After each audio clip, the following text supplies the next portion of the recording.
بسم الله الرحمن الرحیم. السلام علیکم ګرانو کتونکو. د قلا په ګراوند کې ولاړ یو. دا ټول زاړه لوبغاړي راغونډ شوي دي او یو ښکلی ماحول یې جوړ کړی دی. دا ملګري چې کوم تاسو وینئ زموږ په سکرین باندې، دا به د نن له 70 کاله مخکې موږ په دې ګراوندونو کې لیدل. ټول نوکرپیشه خلک دی راغونډ شوي دي، ټیم یې ایستلی دی او یو پیره بیا ګراوندونو مخه یې کړې ده. نو د دې ایونټس په باره کې باندې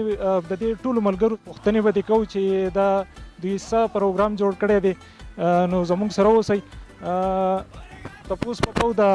صابر خان نه،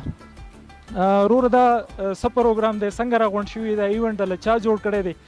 او په دې پروګرام په باره کې راته ووایه. اعوذ بالله من الشیطان الرجیم. بسم الله الرحمن الرحیم. د ټول نه مخکې خو زه ستاسو ډېره شکریا ادا کوم چې تاسو رالی او زموږ د کم زاړه ملګري دي دا تاسو نن په ګراوند کې ولیدل. د دې شاته چې د چا لاس دی نو هغه زه کریډټ عباس خان له ورکوم چې عباس خان یو ډېر ښه سټپ واخیستو او د اتوار په ورځ باندې چونکې میکسیمم کسان دلته کې څوک په جاب باندې دي، څوک بزنس کوي او مختلف اکټیویټیز کې انوالو دي او دا فیسټیول هغه جوړ کو چې دا مور دین 40 ایئرز کم کسان دي دا به راځي او دلته کې به گیم ویم کوي. نو په دې کې مختلف کسان دي. نن چې کم 12 13 یا 15 کاله مخکې به مونږ کتل هم دا کسان چې دا بالکل په پیک باندې و، خلک به دوی تماشه کوله د گیم، ډېر ښه سپورټسمینان وو. نن 12-13 سال بعد بیا دغه شانتي یو بهار یې جوړ کړی دی او یو ډېر ښکلی سیسټم یې جوړ کړی دی چې په دې کې مونږ ټول زاړه کسان چې کم یو مونږ رایوځای شوي یو، مونږ ډېر زیات چې دی نو ښه فیل کوو او ډېر زیات انجوای کوو او زه د ټولو ملګرو شکریا ادا کوم په دې کې او خاص کر د عباس یو پیره بیا ډېر شکریا ادا کوم. ډېره مهرباني شکریا. بسم الله الرحمن الرحیم. چونکې زمونږ د موجوده دور کې چې کوم اکټیویټیز د خلکو دي نو هغه زیاتره یا موبایل دی یا کټ دی یا زه به دا وایم د نوي نسل چې کوم دغه د اکټیویټیز نه هغه هوټ تھنګ دی. زموږ که تاسو وګورئ دا څومره زاړه ملګري که تاسو د کیمرا ورته وګرځوئ نو زما په خیال ټول ډېر زیات فیټ شوي دي، ډبل شوي دي. نو د هغې بنیادي وجه دا ده چې یا خو چونکې موږ په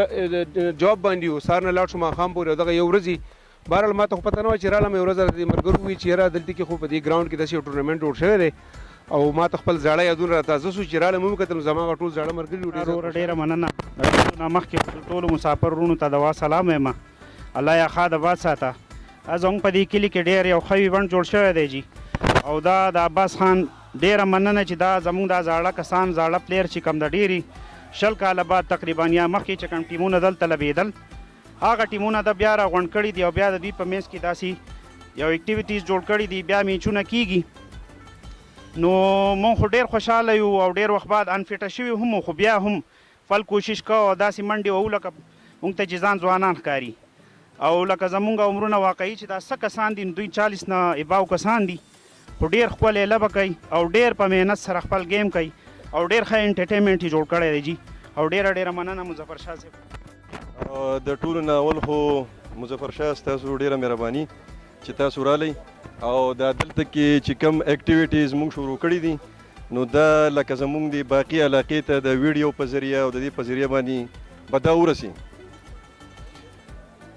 گیم خو داسې یو څیز دی چې دا سړی لکه د دې څه اینډ نشته. په کار خو دا ده چې دا سړی چې څومره کولی شي د اخره پورې نو په کار دی چې کوي، خو چونکې څه ذمهواریانې زیاتې شي دا مونږ ټول ملګري مونږ د نن نه 15-20 سال مخکې یا 25 سال مخکې مونږ به ټول یو ځای لبېدو، ګیمونه به یا کول او اوس بیا په منځ کې داسې بریکس رالو او دلته کې لکه څنګه چې دې ټولو ملګرو ووایي چې عباس هغه زمونږ د دې علاقې او زمونږ د دې کلي چې په هغه باندې مونږ فخر کوو او هغه ته مونږ هم د دې کریډټ ورکوو چې دلته مونږ ته دا ماحول پرووایډ کړو. مونږ رالو د یو بل سره ملاقاتونه وشول، ګیمونه کوو لګیا یو، بلکې اوس عباس ته مونږ ویلي دي نو انشاءالله کیدای شي چې دغه وشي دا ټورنمنټ جوړ شي او دا څومره چې سینیرز پلیر دي د 35-40 سال نه په بره نو دا به پکې لګي. کتونکو موږ سره ولاړ دی په دې ټایم کې د دې ایونټ چې کوم ارګنایزر دی او د سپورټس په هلو ځلو کې په هر ځای کې موجود عباس خان. نو د دنه پوښتنه کوو چې په څه مقصد باندې دا زاړه لوبغاړي او پیرا بیا راغونډ کړي دي. عباس خان څه ویل غواړئ دا څه مقصد دی د دې زړو لوبغاړو د راغونډولو او دا قسم یو ښکلی ایونټ جوړولو په باره کې څه وایي؟ بسم الله الرحمن الرحیم. د ټول نو خو زه د مسافر پښتانه تاسو ته ډېر شکریا ده کوم چې تاسو داسې قسمه ایونټ کور کول لرل تاسو ډېر شکریا ده کوم.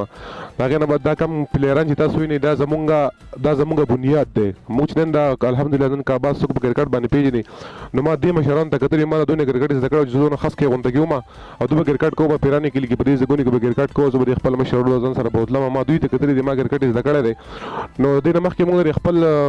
امزور لپاره یو ټورنمنت راکړو خو بیا موږ دا سوچو چې دا کم نوکر پیشه چې دی زمونږه دا مشران چې کم نه دوه مخکې کرکټ کو د دوه هم یو قسم نظر کې یار چې موږ د سپورت ته پیار بیا وته خو تاسو خبره تاسو موریان په منځ کې راشي ساده سړی شرمېږي چې را وزن می سیوا شوی دی او وسیمي ګرځي بچی می ګرځي وس کې نشم کولای د موږ دا غوونه دغه شای اونته کې ختمول شي دا فیل لګي بس خبو کولای زړه سره د میدان ته راوځي او پیر بیا د خپل ځواني او د لګوالي غتارونه وچړي نو دې مقصد باندې موږ دوی راځتو او زه ډېر شکریا ده کوم چې الحمدلله 15 شپږ ټیمان زموږ کلی او یا ته مشران کم دي څوک انجینران دي څوک ډاکټران دي څوک منیجران دي څوک خپل روزګار کوي دکانداري کوي هغه هر څه پرې خو راوته دي زموږ سره د اتفاق پروز باندې راوځي دلته کې او خپه مینه په خوشاله باندې یو بل سره سوشل انټریکشن هم کیږي او ډېر مدبات یو بل سره ملاقات هم کیږي په دې غرض باندې راوځي په دې غرض باندې ما دا شی راخ کړو او شکر الحمدلله باندې زه خبره کامیاب شوم او دا مشران ماشاءالله ډېر خوشاله دي.